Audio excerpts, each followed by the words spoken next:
이 이야기는 어쩌면 당신이 사는 도시, 당신의 이웃, 당신의 집에서도 벌어지고 있을지 모릅니다.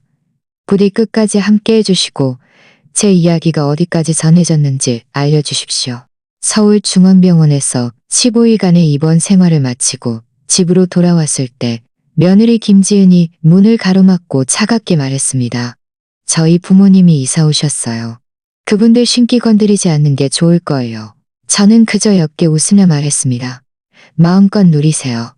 일주일 뒤 제가 조용히 준비한 반격은 그들 모두를 얼어붙게 만들었습니다. 저는 택시 안에 앉아 있었습니다. 등은 쑤시고 손은 떨렸지만 관절 치환 수술 후 15일간의 입원 기간 동안 제 유일한 동반자였던 낡은 가방을 건지고 있었습니다. 병원의 하얀 병실에서 끝없이 길게 느껴지던 날들 동안 제 유일한 꿈은 제가 남편 정대현과 함께 피땀 흘려 일구었던 봄조차 없었습니다. 저는 수속을 받고 짐을 챙겨 택시를 불렀습니다. 제 집으로 돌아가는 것이었습니다.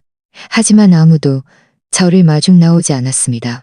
마음은 천근만근 무거웠지만 그들은 분명 바쁠 것이고 집에서 저를 기다리고 있을 것이라고 스스로를 다독였습니다.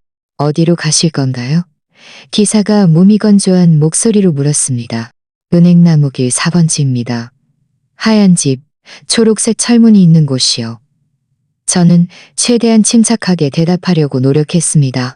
기사는 고개를 끄덕일 뿐 더 이상 말없이 차를 출발시켰습니다. 창밖을 내다보며 저는 서울의 익숙한 거리를 스쳐 지나가는 풍경을 바라보았습니다. 골목 하나하나, 나무 한 그루 한 그루 한 그루가 모두 제 추억을 불러일으켰습니다. 정대현과 함께 박민준의 학교에 데려다 주던 날들, 혹은 온 가족이 정원의 장미 덤불 아래 앉아 웃음꽃을 피우던 오후들, 이제 정대현은 곁에 없고 박민준과 그의 작은 가족만이 남았습니다. 저는 그들이 저를 안아주거나 하다못해 미소라도 지어주며 맞아주기를 간절히 바랐습니다. 택시가 집 앞에 멈춰 섰습니다. 대문은 평소처럼 잠겨 있지 않고 열려 있었습니다. 마당에는 낯선 검은색 SUV한 대가 서 있었는데 박민준이 늘 손녀 최하늘의 자전거를 세워두던 바로 그 자리였습니다. 제 마음속에 불길한 예감이 스쳤지만 저는 애써 떨쳐버리며 손님의 차일 것이라고 생각했습니다. 기사에게 요금을 지불하고 저는 가방을 든 채 힘겹게 차에서 내렸습니다. 수술의 통증이 여전히 저를 괴롭혔고 한 걸음 한 걸음이 전 금처럼 무거웠습니다. 저는 대문을 밀고 마당을 가로질러 익숙한 나무 문 앞에 섰습니다. 조용히 문을 두드렸고 문이 열리기를 기다렸습니다. 박민준이 서 있었습니다. 훤칠한 키였지만 얼굴에는 엄숙한 표정이 드리워져 있었습니다. 한때 아들을 향한 애정으로 가득했던 그의 눈은 이제 차가운 거리감만 품고 있었습니다. 저는 가슴을 꿰뚫는 듯한 통증을 감추려 했으며 힘없이 웃었습니다. 엄마 돌아왔다. 민준아. 저는 지치고 쉬어버린 목소리로 말했습니다. 그는 미동도 하지 않았습니다. 미소도 포옹도 없었습니다. 들어올 수 없어요. 그는 낯선 사람에게 말하듯 차갑게 내뱉었습니다. 저는 마치 뺨이라도 맞은 듯 얼어붙었습니다. 뭐라고? 저는 제가 잘못 들었기를 바라며 떨리는 목소리로 물었습니다. 저는 안으로 들어가려고 한 발짝 내디뎠지만 박민준이 제 길을 막아섰습니다. 그때 그의 뒤로 김지은이 최하늘을 안고 서 있는 모습이 보였습니다. 그녀는 위아래로 저를 훑어보며 마치 물건을 평가하는 듯한 눈빛을 보냈습니다. 그리고는 고개를 돌려 턱을 치켜들고는 큰 소리로 외쳤습니다. 엄마, 아빠, 잠깐 나와보세요. 거실에서 김지은의 아버지 김태우가 와인잔을 들고 걸어 나왔습니다. 마치 이 집의 주인이라도 되는 양당당한 걸음걸이였습니다. 그의 뒤를 따라온 것은 그의 아내 이수진이었습니다. 그녀는 팔짱을 낀 채 제 피를 얼어붙게 만드는 기이한 미소를 띠고 있었습니다. 제가 아직 아무것도 이해하지 못했을 때 김지은이 얼음장 같은 목소리로 말했습니다. 오늘부터 저희 부모님이 여기 사세요. 방해하지 않는 게 좋을 거예요. 이제부터 엄마는 이 집에 살 수 없어요. 그녀의 말은 마치 칼날처럼 제 심장을 꿰뚫었습니다. 저는 분노에 찬 눈으로 그녀를 노려본 뒤 그녀의 어깨 너머로 집안을 보았습니다. 차고 근처에는 종이 상자들이 쌓여 있었고 각 상자에는 검은색 마커로 이서연이라는 제 이름의 약자가 적혀 있었습니다. 제 물건들, 정대양과 제가 평생을 모아왔던 추억들이 마치 쓰레기처럼 밖에 버려져 있었습니다. 저는 문 손잡이를 꽉 쥐고 무너지지 않으려 했었습니다. 여기는 내 집이야. 저는 떨리는 목소리로 말했습니다. 이 집을 짓기 위해 피땀 흘렸어. 당신들이 이럴 권리는 없어. 이수진이 앞으로 나서며 비웃음 섞인 어조로 말했습니다. 저희가 다 정리해드렸어요. 당신 물건은 다 밖에 있으니 이제 더 이상 귀찮게 하지 마세요. 저는 그녀의 눈을 똑바로 쳐다보며 한 조각의 인간성을 찾으려 했지만 그곳에는 오직 경멸만이 가득했습니다. 박민준, 제 아들, 제가 안아주고 힘든 시절성을 잡아주었던 그 아이가 그저 그 자리에 서서 아무 말 없이 망설임 없이 저를 문 밖으로 밀어냈습니다. 김지은이 끼어들며 차가운 목소리로 말했습니다. 고집 부리지 마세요. 이제 겨우 3살인 최하늘은 엄마 품에 안겨 서럽게 울었습니다. 그 아이의 울음소리가 제 영혼을 찢어놓는 듯했습니다. 저는 손을 뻗어 그 아이를 안아주고 할머니가 여기 있고 할머니는 절대 떠나지 않을 거라고 말해주고 싶었지만 김지은은 그 아이를 집 안으로 데리고 들어가 문을 쾅 닫았습니다. 박민주는 텅 빈 눈빛으로 저를 마지막으로 한번 바라본 후 몸을 돌려 떠났습니다.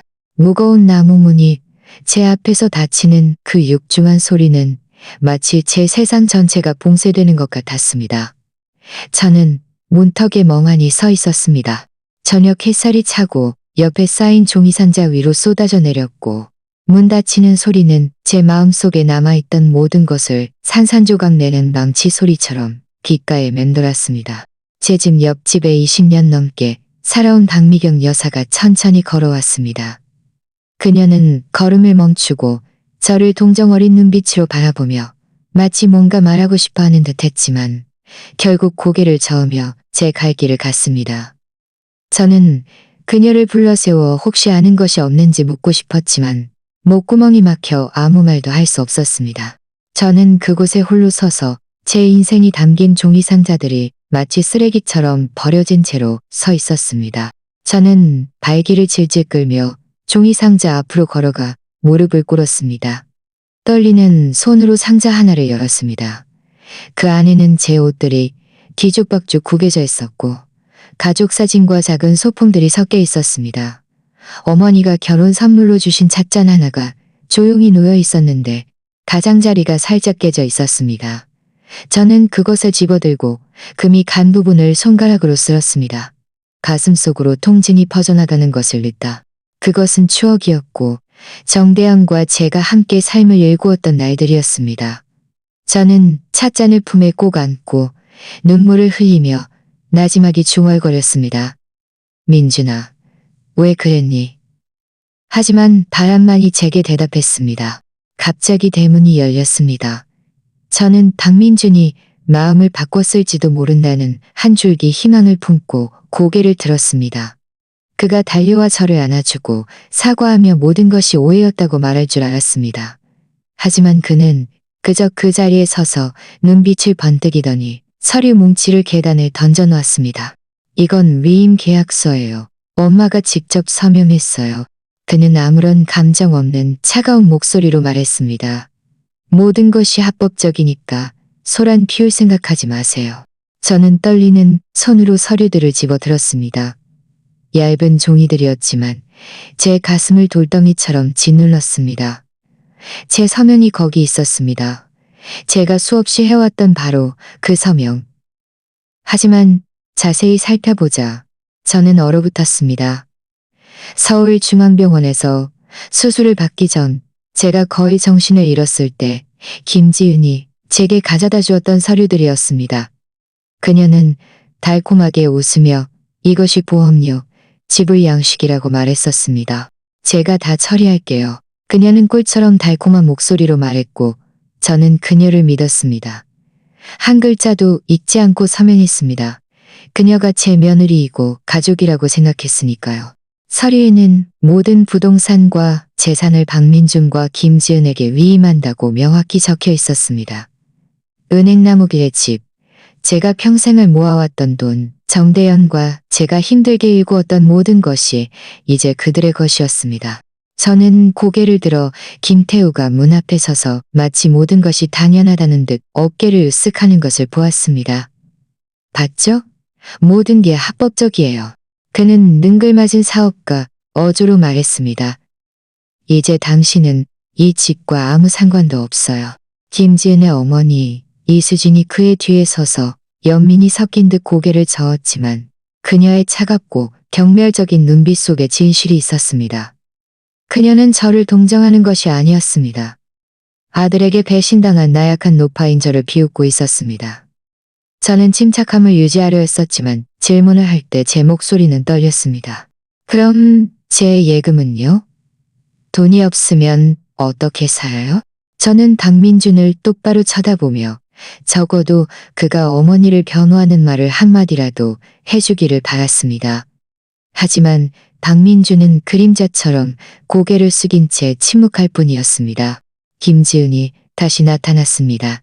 이번에는 최하늘이 품에 없었습니다. 그녀는 마치 전쟁에서 승리한 장군처럼 당당하게 걸어왔습니다.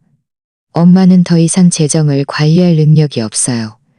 그녀는 칼날처럼 날카로운 목소리로 말했습니다. 그래서 저희는 이 가정을 위해 그 돈을 보관하기로 결정했어요. 이 가정을 위해. 이 말은 그녀의 입에서 나오자마자 또 다른 뺨 때리기가 되었습니다. 저에게 가정은 함께 저녁 식사를 하고 최하늘이 정원에서 그네를 탈 때 웃음소리가 들리는 것이었습니다. 하지만 그녀에게 가정은 무엇을 의미했을까요? 저희 모든 것을 빼앗아가는 것일까요? 김태우는 박민준의 어깨를 두드리며 문을 닫으라고 손짓했습니다. 저는 그를 바라보며 한 줄기 신호라도, 한 조각의 후회라도 제가 한때 사랑했던 아들을 떠올리게 할 만한 어떤 것이라도 빌었습니다. 하지만 그는 그저 고개를 숙이고 문을 닫았습니다. 문이 닫히는 소리는 제 마음속 마지막 희망의 끈을 끊어버렸습니다. 저는 종이 상자를 꽉 끌어안고 세상 전체가 무너지는 듯한 기분을 느꼈습니다. 다리가 후들거렸고 수술의 통증이 저를 꿰뚫었지만 제 마음속의 고통에 비할 바는 아니었습니다. 이제 제 유일한 아들마저 잃었습니다. 저는 발길을 질질 끌며 길모퉁이로 걸어갔습니다. 저녁의 차가운 바람이 제 뺨을 스치며 눈물을 말렸습니다. 저는 택시를 불렀습니다. 작은 여관으로 가주세요. 아무데나 좋아요. 저는 더 이상 생각할 기력도 없이 대답했습니다. 차가 출발할 때 저는 마지막으로 그 집을 돌아보았습니다. 초록색 철문, 나무 대문, 그리고 정원의 장미들. 모든 것이 이제 하나의 추억이 되어버렸습니다. 택시는 서울 시내 중심가의 작은 여관 앞에 멈춰 섰습니다. 낡은 간판에는 은행나무 비즈니스 호텔이라고 적혀 있었고 붉은 니온 사인이 깜빡거렸습니다. 저는 비틀거리며 차에서 내렸습니다. 산산조각 난 제 인생이 담긴 종이 상자를 품에 안고 있었습니다. 친아들과 며느리에게 집에서 쫓겨났다는 충격으로 다리가 여전히 떨렸습니다. 기사는 호기심 어린 눈으로 저를 바라보았지만 저는 그저 고개를 끄덕이며 고맙다고 말한 뒤 제 갈 길을 갔습니다. 누구에게도 제가 우는 모습을 보이고 싶지 않았습니다. 누구의 동정도 필요 없었습니다. 너무 많은 것을 잃었지만 자존심만은 제게 남은 마지막 것이었습니다. 프런트에서 저는 3층에 있는 작은 방의 열쇠를 받았습니다. 프런트 직원은 상냥한 미소를 띠고 있는 젊은이였는데 제가 병원 가방과 종이 상자를 들고 비틀거리는 것을 보고는 급히 달려와 저를 도왔습니다. 사모님, 제가 도와드릴게요. 그는 상냥하게 말했습니다. 저는 힘없이 웃었습니다. 제 인생의 폭풍우 속에서 이 예상치 못한 친절은 제 마음에 한 줄기 따스함을 안겨주었습니다. 방문이 닫히자 저는 상자를 바닥에 내려놓고 침대 가에 앉았습니다. 극심한 피로감이 밀려왔습니다. 이 작은 방의 벽은 칙칙한 베이지색이었고 희미한 소독약 냄새가 제가 이제 제 인생에서 낯선 존재가 되었다는 것을 상기시켜 주었습니다. 저는 상자를 열고 떨리는 손으로 그 안에 있는 물건들을 꺼냈습니다. 낡은 사진 한 장이 나왔습니다. 정대영과 제가 3여 년 전 결혼식 때 찍은 사진이었습니다. 그의 환한 웃음, 어깨에 살짝 큰 양복, 그리고 행복한 미래에 대한 희망으로 반짝이던 제 눈동자. 사진에 한쪽 모퉁이가 찢어져 있었는데 마치 지금 제 마음 같았습니다. 저는 사진을 탁자에 놓고 조용히 쓰다듬으며 나지막이 말했습니다. 대현 씨, 당신이 여기 있었다면 어떻게 했을까요? 하지만 침묵만이 제게 대답했습니다. 저는 휴대폰을 들고 심호흡을 한 뒤 강지혜에게 전화를 걸었습니다. 그녀는 제가 유일하게 믿을 수 있는 친구였고 무슨 일이 있어도 항상 제 곁에 있겠다고 약속했었습니다. 서연아, 무슨 일이야? 전화 너머로 강지혜의 목소리가 들려왔습니다.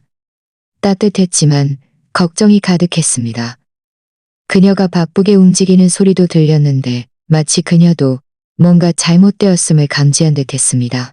지금 은행나무 비즈니스 호텔로 올 수 있을까? 낡은 동네에 있는 128호 방이야. 저는 최대한 침착하게 말했습니다. 그리고 작년에 내가 너한테 맡겼던 서류철도 가져다 줘.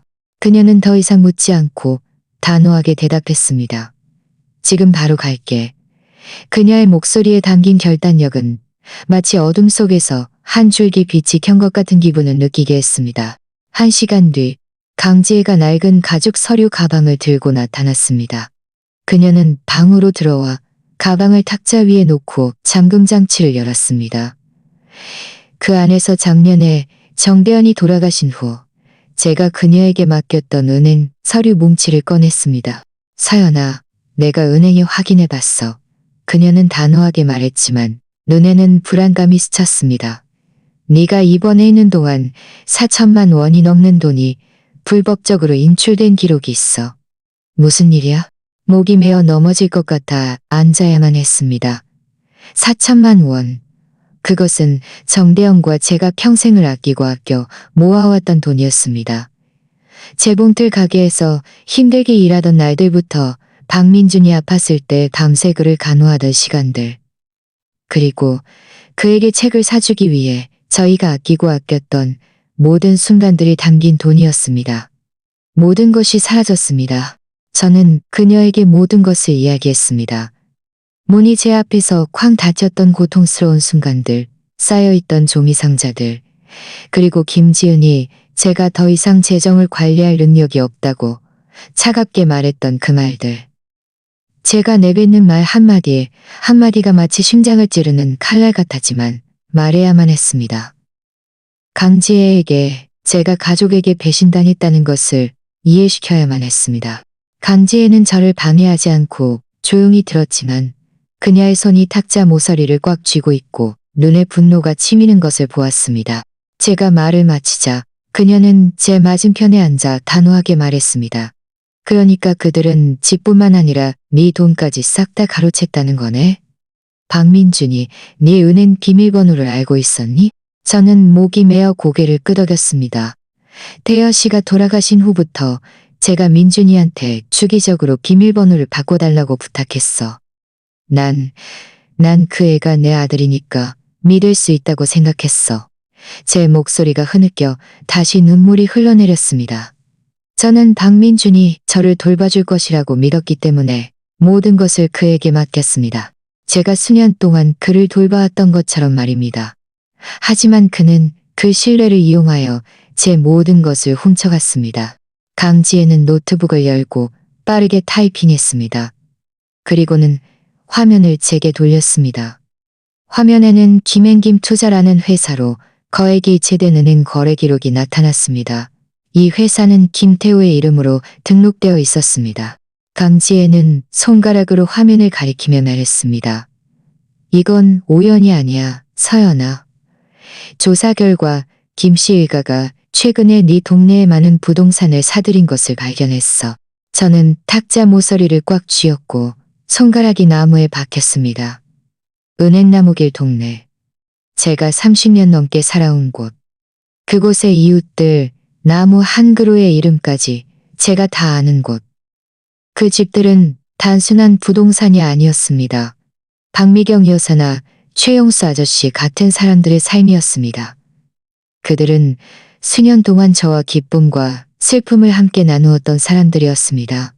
그들은 도대체 무슨 짓을 했기에, 이 더러운 짓을 했기에 이 더러운 일이었습니다. 그들이 뭘 원하는 거야?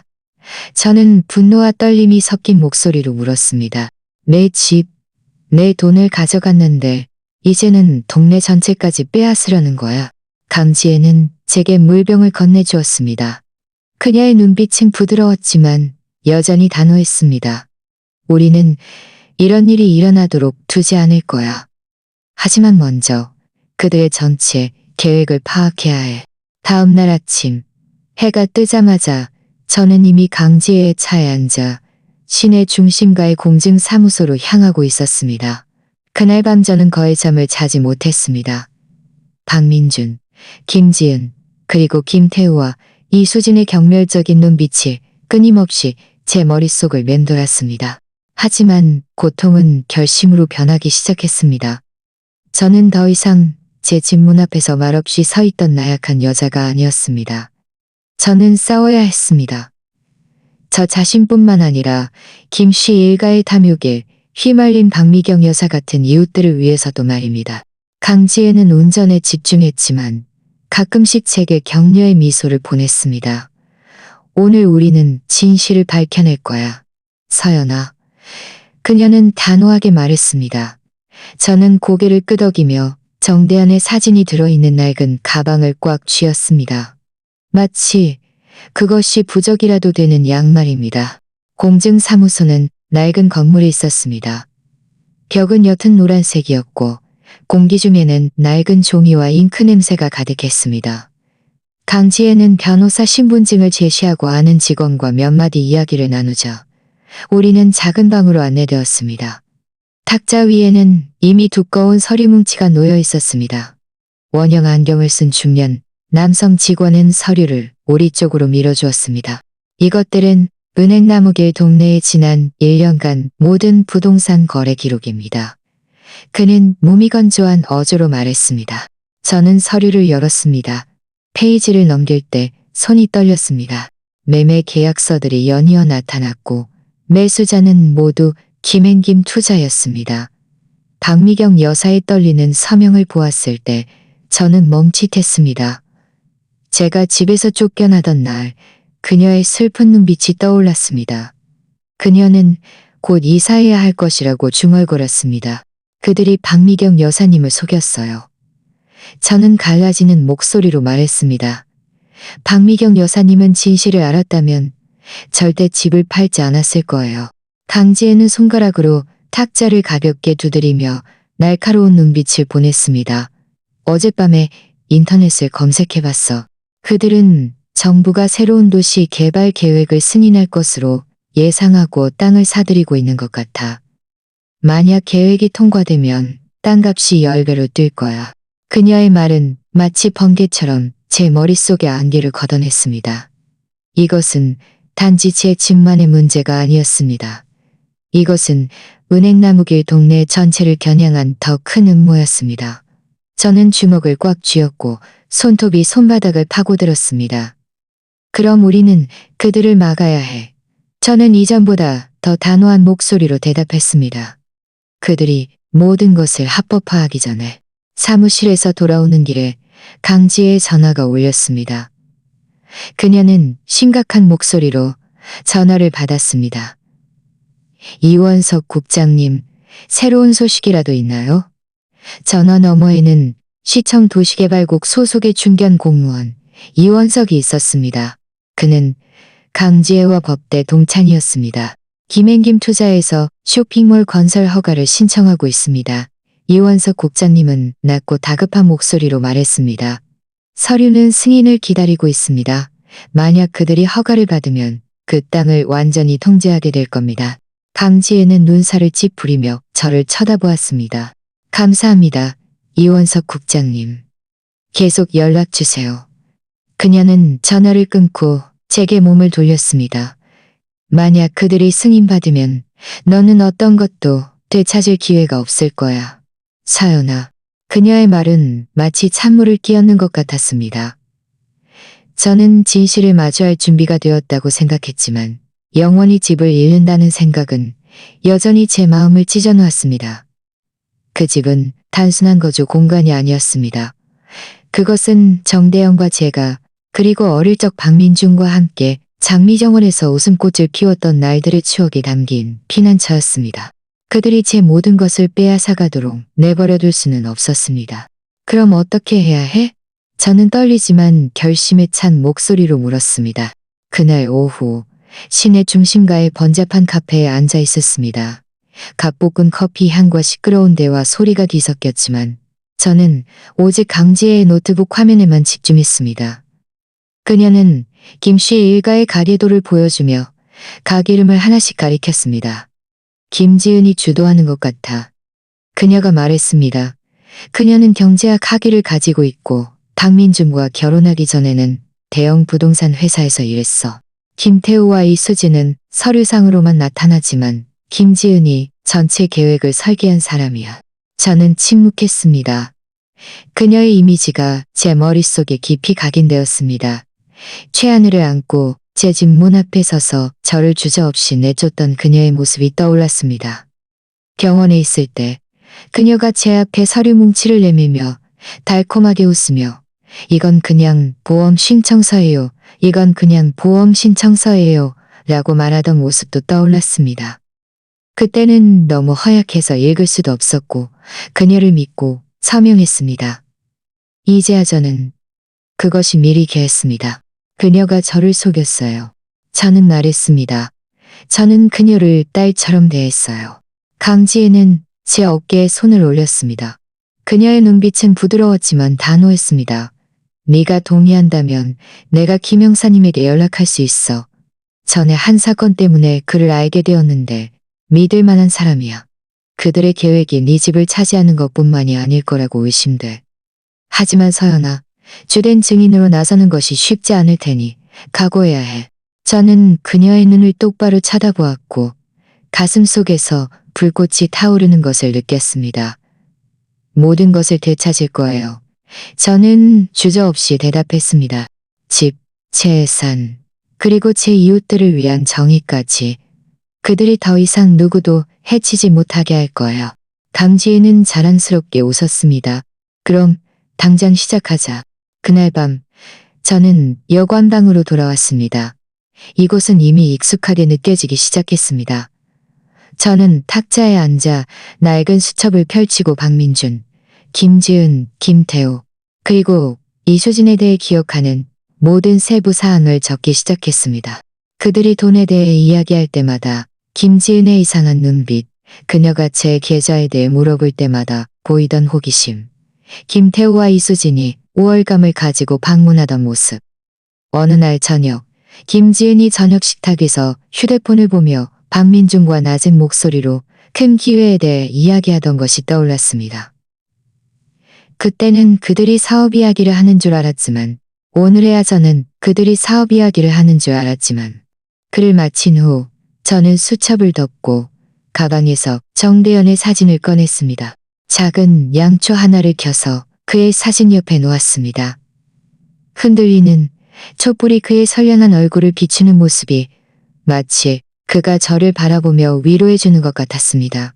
당신이 나를 볼 수 있다면 나에게 힘을 주세요.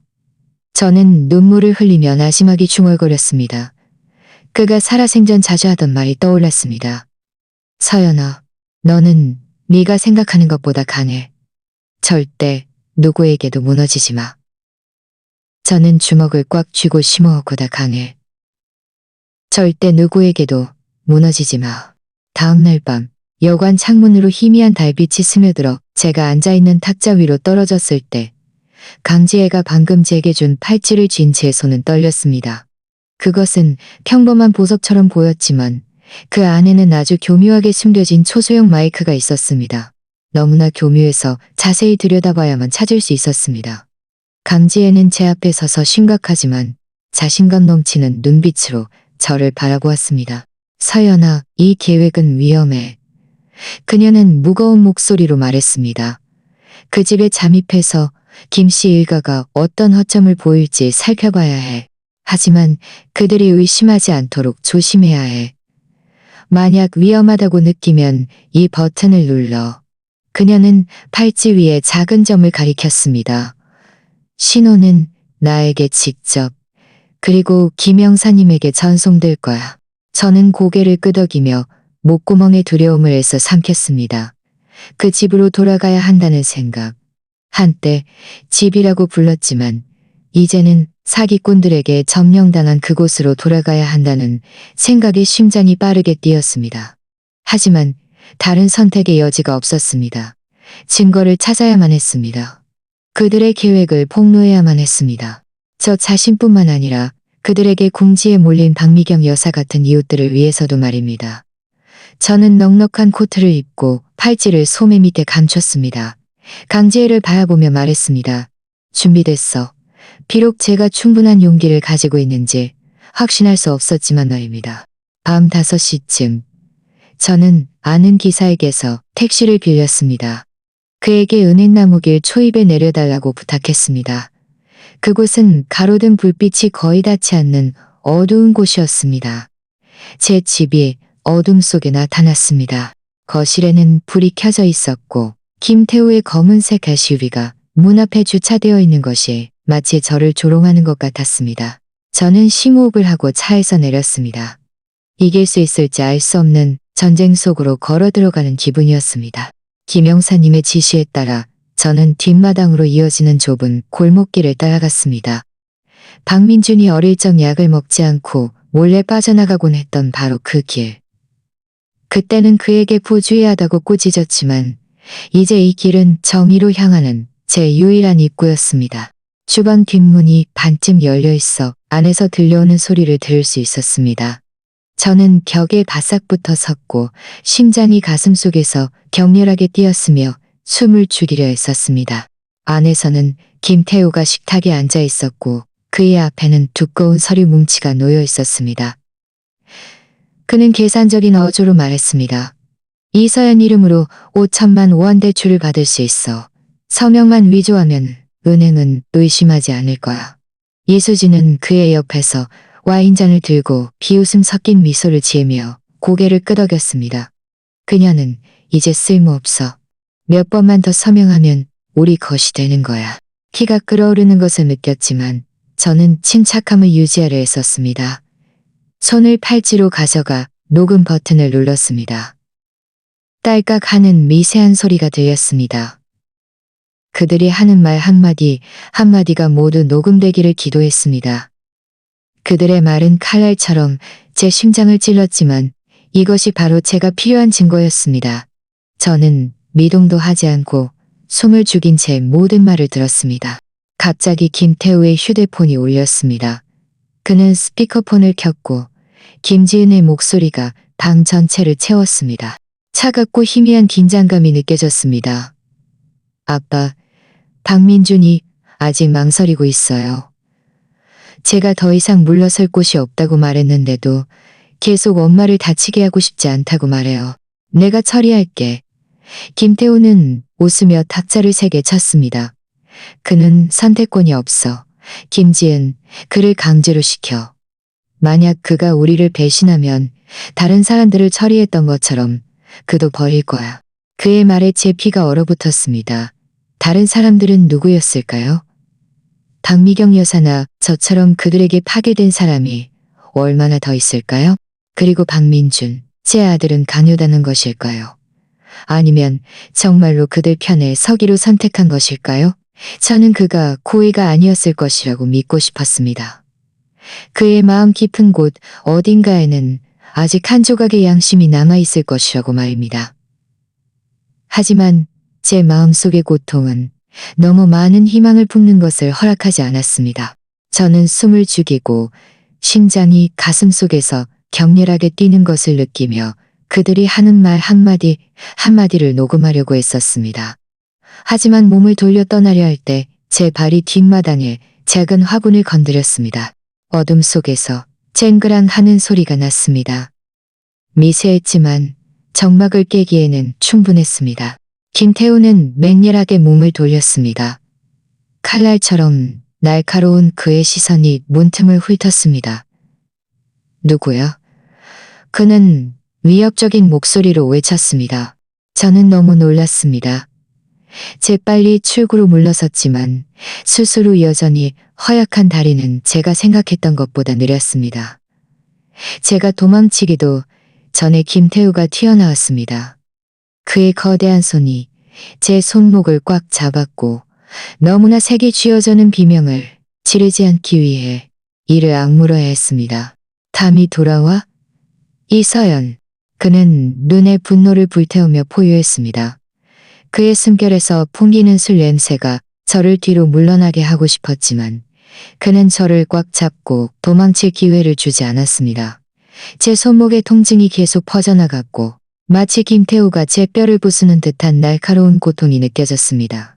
그는 저를 거실로 끌고 가며 점점 더 세게 쥐었고 그의 눈에는 위협이 이글거렸습니다. 죽고 싶어. 이서연.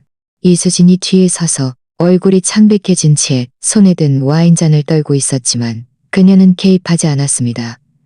그저 덫에 걸린 동물을 보듯 저를 바라볼 뿐이었습니다. 저는 이를 악물고 손목을 비틀어 강지혜가 준 팔찌의 신호 버튼을 누르려 했습니다. 제 손가락이 버튼에 닿았지만 성공적으로 작동했는지 알 수 없었습니다. 그 순간 저는 그저 기도할 수밖에 없었습니다. 그 순간 그저 기도할 수밖에 없었습니다. 김태우가 손을 들어 저를 때리려 했습니다. 저는 눈을 감고 고통을 받아들일 준비를 했습니다. 하지만 바로 그 순간 거리에서 사이렌 소리가 울려 퍼졌습니다. 날카롭고 귀를 찢는 소리가 밤의 정적을 갈랐습니다. 파란색과 빨간색 경광등이 창문을 통해 번쩍이며 이수진의 겁에 질린 얼굴을 비추었습니다. 와인잔이 그녀의 손에서 미끄러져 카펫에 떨어졌고 붉은 액체가 비처럼 번져나갔습니다. 김태우는 저를 놓아주고 한 발짝 물러섰습니다. 그의 눈은 출구를 찾기 위해 다급하게 움직였습니다. 그가 반응하기도 전에 문이 맹렬하게 열렸고 김영사님이 무장한 2명의 경찰관과 함께 돌진해 들어왔습니다. 그의 차가운 목소리가 울려 퍼졌습니다. 움직이지 마. 손들어. 저는 그 자리에 서서 심장이 격렬하게 뛰고 다리가 떨렸지만 더 이상 두려움 때문이 아니라 해방감 때문이었습니다. 그들이 왔습니다. 김태우는 다시 한 발짝 물러서며 두 손을 들었지만 그의 눈은 여전히 차갑게 출구를 계산하고 있었습니다. 이수진은 날카로운 목소리로 소리쳤습니다. 여기서 뭐 하는 짓이야? 하지만 김영사님은 그녀를 무시했습니다. 그는 경찰관 한 명에게 손짓했고 그 경찰관은 앞으로 나아가 김태우에게 수갑을 채웠습니다. 금속이 찰칵하는 소리를 내며 그의 손목에 수갑이 채워졌습니다. 제 가슴 속에서 거대한 짐이 벗겨지는 것을 느꼈습니다. 저는 식탁 위의 서류들을 가리켰습니다. 제 목소리는 떨렸지만 명확했습니다. 증거는 저기 있어요. 그리고 녹음 파일도 있습니다. 경찰관 한 명이 앞으로 나서서 조심스럽게 서류들을 집어 증거봉투에 넣었습니다. 저는 그 종이들을 바라보며 위조된 서명들, 제가 피땀 흘려 지은 집에서 꾸며진 음모들을 떠올렸습니다. 종이 한 장 한 장이 마치 비수 같았지만 이제 그것들은 정의를 되찾기 위한 제 무기가 될 것입니다. 혼란 속에서 계단에서 그림자 하나가 나타났습니다. 박민준, 제 아들이었습니다. 구겨진 잠옷을 입고 창백한 얼굴로 서서 마치 무슨 일이 벌어졌는지 아직 이해하지 못하는 듯 했습니다. 그는 거실에 서 있는 저를 바라보았고 이어서 수갑이 채워져 끌려나가는 장인, 장모를 보았습니다. 그의 눈은 당황함으로 크게 뜨여 있었는데 마치 잘못을 저지르고 잡힌 어린아이 같았습니다. 저는 그를 응시하며 아무 말도 하지 않았습니다. 제 마음은 산산조각 나는 듯 아팠습니다. 소리 지르고 싶었습니다. 왜 그들이 저를 제 집에서 쫓아내도록 내버려 두었는지 묻고 싶었습니다. 하지만 참았습니다. 저는 그저 그 자리에 서서 그날 그가 저를 쫓아낼 때 저를 보던 그 차가운 눈빛으로 그를 바라보았습니다. 김 형사님이 그들을 차에 태우고 2명은 집을 지키라고 명령했습니다. 2명의 경찰관이 김태호와 이수진을 앞송이 나갔습니다. 그들의 발소리는 경찰차의 사이른 소리와 뒤섞여 울려 퍼졌습니다. 이수진은 여전히 몸부림치며 당신들은 권한이 없어. 우리는 아무 잘못도 안 했어. 라고 소리쳤지만 김태호는 고개를 숙인 채 침묵했습니다. 마치 자신의 게임이 끝났다는 것을 아는 듯 말입니다. 저는 조용히 서서 그들이 끌려가는 것을 지켜보았습니다. 마치 허리케인이 지나간 후 남겨진 고통스러운 평화 같았습니다. 강지혜가 대문에서 나타나 저에게 빠르게 다가와 제 어깨에 손을 올렸습니다. 아주 잘했어. 그녀는 따뜻하고 자랑스러운 목소리로 말했습니다. 이제부터 모든 것이 달라질 거야. 저는 고개를 끄덕였습니다. 비록 정말 그럴지는 확신할 수 없었지만 말입니다. 저는 마당에서 번쩍이는 빨간색과 파란색 경광등을 바라보며 순찰차가 멀어지는 소리를 들었습니다. 이것은 승리였습니다. 하지만 왜 제 마음은 이토록 무거웠을까요? 저는 집을 되찾았습니다. 적어도 잠시 동안은 말입니다. 하지만 박민주는요? 제 아들, 한때 제 모든 것이었던 그 아이는 지금 제게서 몇 걸음 떨어져 있었지만 마치 바다만큼이나 멀리 떨어져 있는 것 같았습니다. 저는 다시 그를 바라보았습니다. 그는 여전히 계단에 서서 2 손을 꽉 쥐고 있었습니다. 그의 눈빛은 저와 바닥 사이로 오갔습니다. 엄마. 그는 쉬어버린 목소리로 중얼거렸지만 더 이상 아무 말도 하지 않았습니다. 저는 앞으로 걸어가 그가 어릴 적 그랬던 것처럼 그를 안아주고 이 모든 일에도 불구하고 여전히 그를 사랑한다고 말해주고 싶었지만 할 수 없었습니다. 대신의 고통은 너무나 깊었고 마치 아물지 않는 상처 같았습니다. 저는 그저 고개를 젓고 몸을 돌려 떠났습니다. 김 형사님이 돌아왔습니다. 그는 저를 심각하게 바라보았지만 한 조각의 동정심이 섞여 있었습니다. 이서연 여사님, 저희는 당신이 주된 증인이 되어주셔야 합니다. 그가 말했습니다. 당신이 녹음한 것과 이 서류들이 핵심 증거가 될 것입니다. 하지만 이 사건은 저희가 생각하는 것보다 훨씬 복잡할 수 있다는 점을 알려드립니다. 저는 단호한 목소리로 고개를 끄덕였습니다. 준비됐어요. 그들이 대가를 치르게 할 거예요. 저뿐만 아니라 그들에게 상처받은 모든 사람들을 위해서도요. 집을 나서면서 저는 마지막으로 거실을 돌아보았습니다. 제가 박민준에게 이야기를 들려주던 곳, 정대현과 그의 친구들이 카드놀이를 하며 크게 웃던 곳, 이제 그곳은 그저 차갑고 어두운 공간일 뿐이었습니다. 저는 문을 나섰고 가로등 불빛이 제 얼굴을 비추며 억누를 수 없는 눈물과 뒤섞였습니다. 강지혜가 제 손을 잡고 그녀의 차로 이끌었습니다. 서연아, 너는 정말 용감해. 그녀가 말했습니다. 정대한 씨도 너를 자랑스러워할 거야. 저는 대답하지 않았습니다. 그저 창밖을 바라보았습니다. 은행나무 길이 어둠 속으로 점점 멀어졌습니다. 저는 이것이 이제 시작일 뿐이라는 것을 알았습니다. 김씨 일가의 네트워크는 부분적으로 드러났지만 박민준, 김지은, 그리고 다른 숨겨진 비밀들이 아직 남아 있었습니다. 다음 날 아침 강지혜의 차창을 통해 스며드는 희미한 빛이 제 얼굴을 비추었지만 제 마음속의 차가움을 걷어내지는 못했습니다. 저는 침묵 속에 앉아 정대현의 사진이 들어있는 낡은 가방을 꽉 끌어안고 있었습니다. 그것은 제 행복했던 시절의 유일한 남은 것이었습니다. 강지혜는 운전을 하면서도 가끔씩 저를 걱정스럽지만 단호한 눈빛으로 바라보았습니다. 오늘은 쉽지 않을 거야, 서연아. 그녀는 무거운 목소리로 말했습니다. 하지만 너는 여기까지 왔으니 이 일을 끝내야 해. 저는 고개를 끄덕였습니다. 아무 말도 하지 않았지만 제 마음속으로는 제가 물러설 수 없다는 것을 알았습니다. 이 모든 일을 겪은 후에 저는 그럴 수 없었습니다. 우리는 경찰서에 도착했습니다. 회색 건물, 길고 발소리가 울려 퍼지는 목도. 김 형사님이 작은 방에서 우리를 기다리고 있었습니다. 탁자 위에는 은행나무길 동네 지도가 펼쳐져 있었고 그는 김행김 투자, 명의로 이전된 집들을 표시하는 빨간색 표시를 가리켰습니다. 그들은 단순히 당신을 속인 것이 아닙니다. 이서연 여사님. 김 형사님은 심각하지만 분노에 찬 목소리로 말했습니다.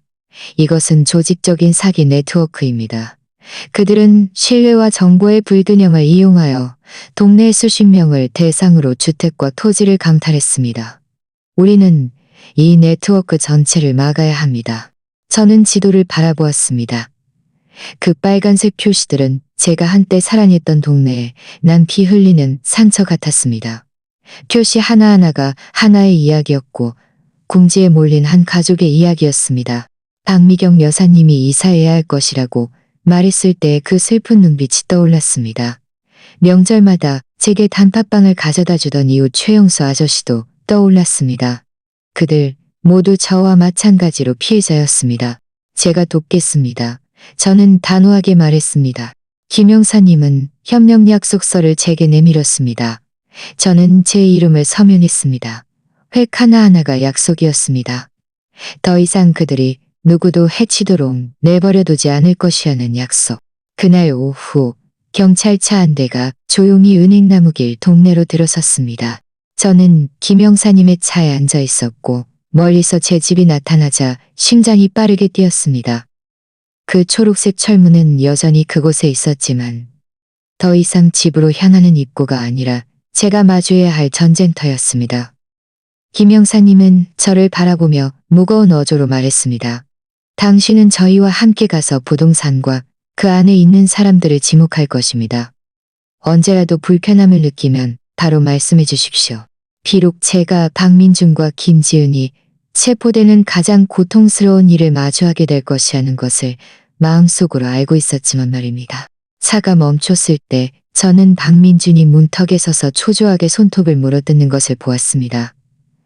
그의 얼굴은 창백했고 눈은 움푹 들어가 있었는데 마치 며칠 밤을 새운 듯 했습니다. 그를 보면서 제 마음이 아팠습니다. 제가 키운 아들, 제 자신보다 더 사랑했던 그 아이. 하지만 제가 집에서 쫓겨날 때 침묵했던 사람, 김지은이 제가 더 이상 이곳에 속하지 않는다고 선언했을 때 아무 말도 하지 않았던 사람이기도 했습니다. 그에게 달려가 왜 그랬는지 묻고 싶었지만 참았습니다. 감정에 휩쓸리지 않으려 했으며 등을 곧게 펴고 그 자리에 서 있었습니다. 대문이 맹렬하게 열렸고 김지은이 최하늘을 안고 나왔습니다. 여느 때처럼 자신감 넘치는 표정이었습니다. 하지만 그녀가 경찰차에 앉아있는 저를, 경찰관 옆에 앉아있는 저를, 그 자신감은 무너졌습니다. 그녀의 눈은 놀람으로 크게 떼었다가 분노로 이글거렸습니다. 이서연, 도대체 여기서 뭐 하는 짓이야? 그녀의 날카로운 목소리가 마당에 울려 퍼졌습니다. 그녀의 입에서 나온 가족이라는 단어는 저에게 쓴웃음을 짓게 했습니다.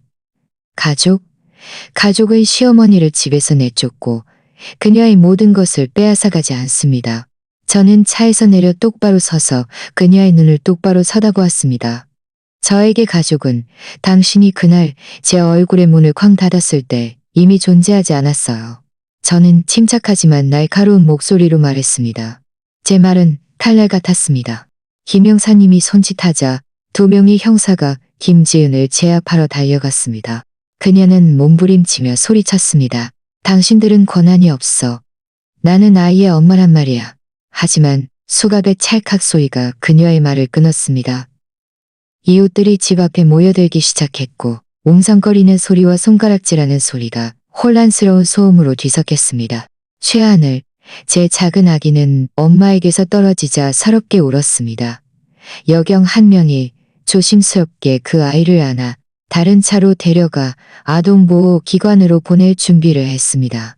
그 아이의 울음소리가 제 영혼을 찢어놓는 듯 했습니다. 달려가 그 아이를 안아주고 제가 그 아이를 지켜줄 것이라고 약속하고 싶었지만 그 순간 저는 그럴 수 없었습니다. 저는 조용히 서서 그 아이의 작은 몸이 차문 뒤로 사라지는 것을 지켜보았습니다. 박민주는 여전히 그곳에 문턱의 계단에 석상처럼 서 있었습니다. 그의 시선은 저와 경찰관 사이를 오갔습니다. 경찰관 한 명이 그에게 다가가 수갑을 채울 때 저는 그의 어깨가 떨리는 것을 보았습니다. 마치 뭔가 말하고 싶어 하는 듯 했지만 말할 수 없는 듯 했습니다. 제 마음이 찢어지는 듯 아팠습니다. 제가 낳은 아들, 제가 안아주었던 아들, 제가 그를 위해 제 모든 인생을 희생했는데 이제 그는 그곳에 범죄자처럼 수갑이 채워진 채로 서 있었고 저는 이 모든 것을 바꿀 힘이 없었습니다. 저는 몸을 돌려 그가 제 눈물을 보지 못하길, 이 모든 일에도 불구하고 제가 여전히 그를 사랑한다는 것을 알지 못하게 했습니다. 이웃들의 웅성거리는 소리가 커졌습니다. 박미경 여사가 제 옆으로 다가와 떨리는 손으로 제 손을 잡았습니다. 고마워요, 서연 씨. 그녀는 눈물 가득한 눈으로 나지막이 말했습니다. 당신이 아니었다면 이 동네는 끝났을 거예요. 최영수 아저씨가 고개를 끄덕이며 아내의 손을 잡고 무거운 목소리로 덧붙였습니다. 당신은 우리에게 희망을 주었어, 서연 씨. 당신은 우리의 영웅이야.